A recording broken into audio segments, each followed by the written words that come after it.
2017 সালে 1500 টাকা ছিল রেশনে ভাতা। আমি পরে আরো বাড়িয়ে দেব, কিন্তু আপনাকে আমি দুর্গাপূজার গিফট দিয়ে গেলাম। অক্টোবর মাস থেকে 500 বাড়িয়ে 2000 টাকা করে দিয়ে গেলাম। সবাই ভালো থাকবেন সবাই। এরপরে আরো দেখে দেবো, ভালো করে কাজ করবেন। কর্মীদের তাদের বাড়ির কাছাকাছি পোস্টিং, অর্থাৎ কনস্টেবলদের জেলায়, অফিসারদের পার্শ্ববর্তী জেলাতে যাতে পোস্টিং পায়, তার জন্য আমি হোম সেক্রেটারি মহোদয়াকে বলেছি, ডিজিপি সিপিকে আমি বলেছি, আমরা 15 বছরের অধিক যারা পুলিশ কর্মী বাড়ির বাইরে এতগুলো বছর দিলেন এই রাজ্যের জন্য, সমাজের জন্য, তাদেরকে যাতে জেলায় ফিরিয়ে আনা যায় তার জন্য আমি বলেছি ওয়ার্কআউট করতে। পুলিশ আবাসনের ক্ষেত্রে নতুন নতুন সুযোগ ব্যবহার, যে আবাসনগুলি আছে জল পড়ে এক একটা।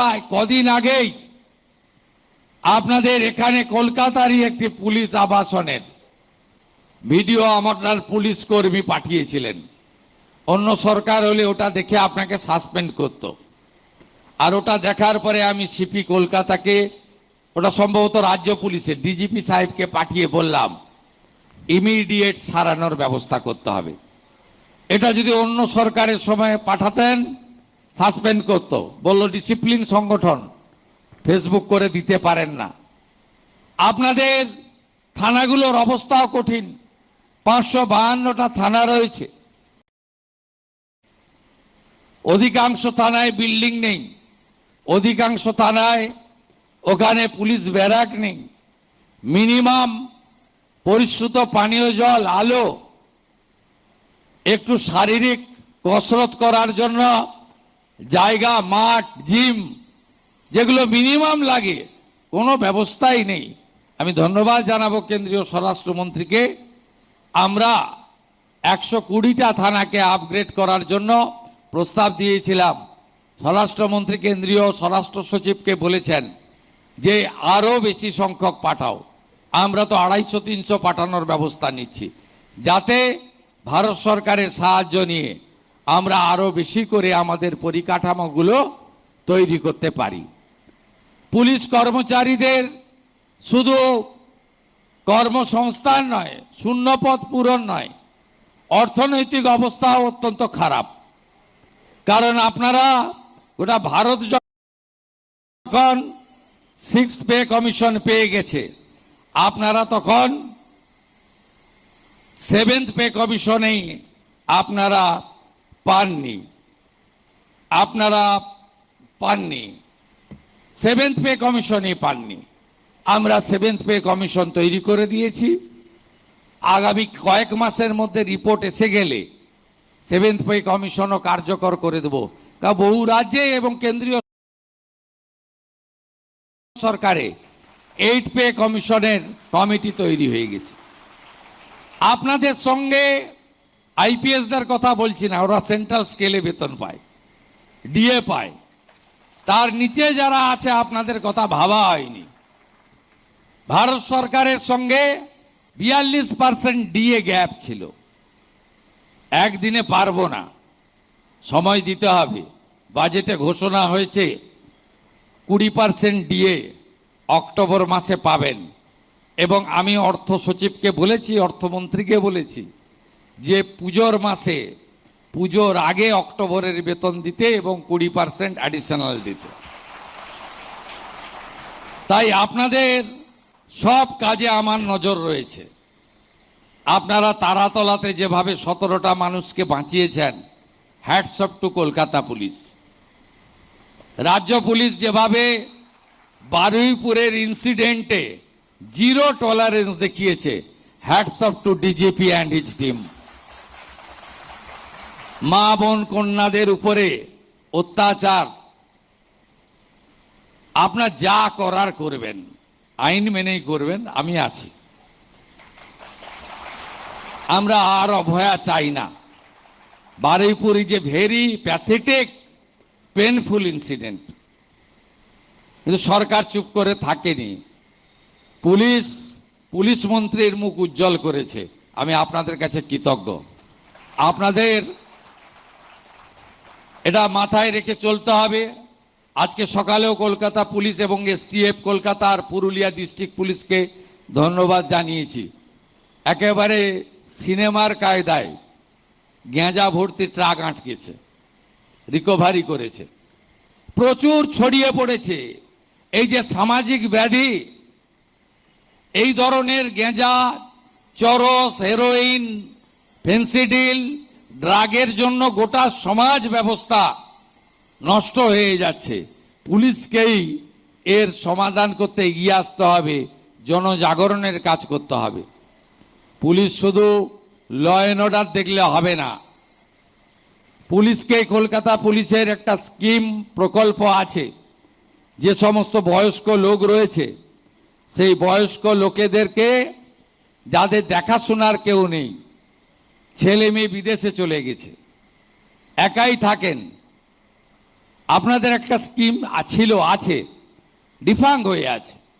দেখবেন কলকাতা পুলিশের যেখানে যেখানে ওসিরা, সার্জেন্টরা, অফিসাররা আছে, ওই এলাকায় বয়স্ক মানুষরা, তাদেরকে সাহায্য করবেন। এর জন্য আপনাদের আমরা দেখব।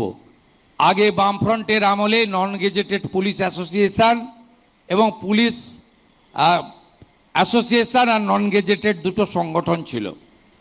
পরবর্তীকালে আগের লোকেরা ওয়েলফেয়ার করলো।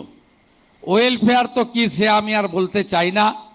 মুখ্যমন্ত্রী, আমার দায়িত্ব অনেক, আপনারা সব জানেন, অভিজ্ঞতা ভালো নেই।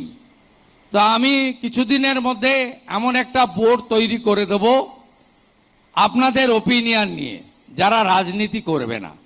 যে পার্টি আমি বিলংস করি তার শাখা সংগঠন হবে না, কিন্তু প্রকৃতপক্ষে পুলিশ কর্মচারীদের, পুলিশ কর্মীদের ওয়েলফেয়ারের জন্য কাজ করবে।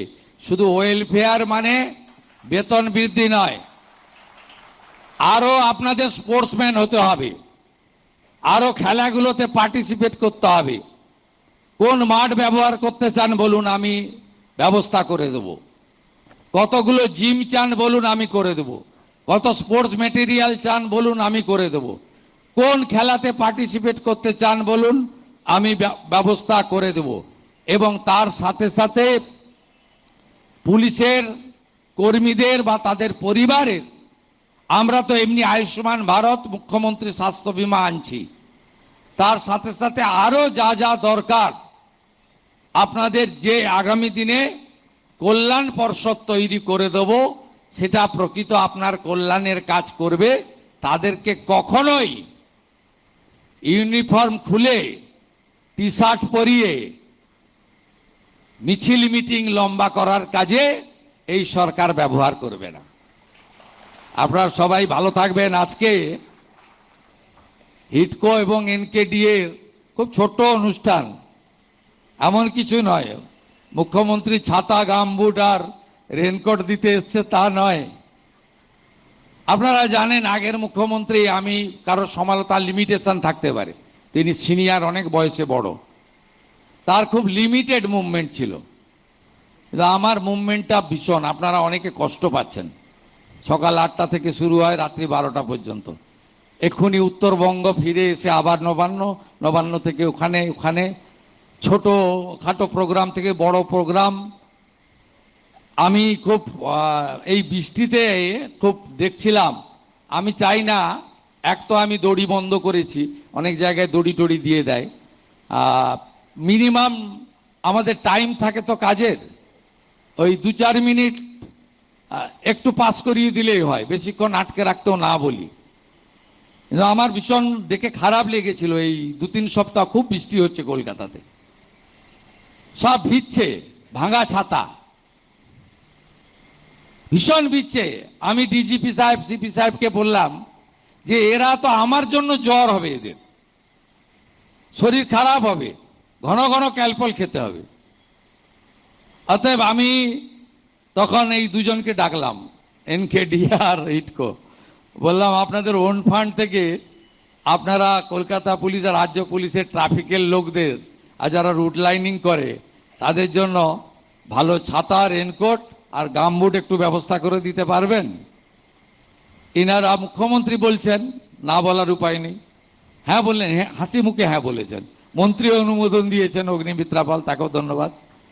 তা সেটা আজকে আমি এখানে আপনাদের কাছে দিয়ে গেলাম। এটা আমার একটা মানবিক প্রয়াস, আমি নিজের চোখে দেখেছি, অন্য কিছু না। আর মুখ্যমন্ত্রী খালি হাতে আসবে ভবানী ভবনে, এটা হতে পারে না, কিছু তো দিতে হবে। আপনাদের আপনাদের আপনাদের রেশনে 2017 সালে 1500 টাকা ছিল রেশনে ভাতা। আমি পরে আরো বাড়িয়ে দেব, কিন্তু আপনাদের আমি দুর্গাপূজার গিফট দিয়ে গেলাম। অক্টোবর মাস থেকে 500 বাড়িয়ে 2000 টাকা করে দিয়ে গেলাম। সবাই ভালো থাকবেন সবাই। এরপরে আরো দেখে দেবো, ভালো করে কাজ করবেন, খুব ভালো করে কাজ করবেন। জয় হিন্দ, ভারত মাতা কি জয়। মাননীয় মুখ্যমন্ত্রী